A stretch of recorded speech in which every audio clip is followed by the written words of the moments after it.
Hey everybody, welcome back to another episode. This episode is for the defeatist in you. And it's a low budget episode, just so everybody knows. That's why the camera's a little shaky. Anywho, I'm sitting out in the yard, half naked, because I just did a big epoxy pour with the big expensive epoxy that is about $200 a gallon. And I was so careful on it. So careful. What I do, here's my method. Big breaths. You're a big boy now. Big breaths.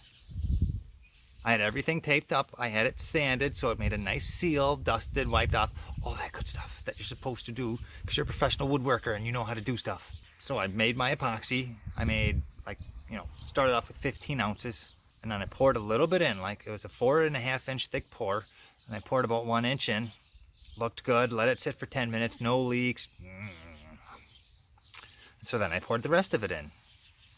And it looks good, okay.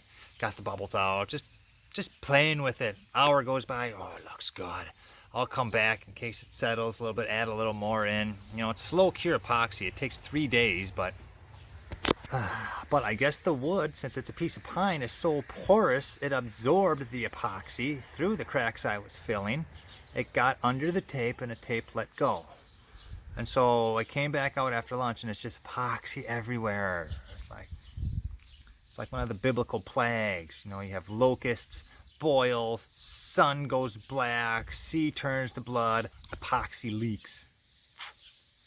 Anyways, this is what it looks like now. So those were the cracks I was filling and everything looked nice, but you know. And then this is the result of the bottom. So I gotta try and clean that up. I'm letting it drain. That was my old board, so I didn't leak it all over the floor, but crap on a stick, you know. So the reason why I'm recording this video is I'm not down and out about it. It was on the counter. I know it's a long cure epoxy, so we just scraped it up, put it in a bucket, threw it in another board that I had ready, because I always prep 2 boards just in case there's a leak of biblical proportions.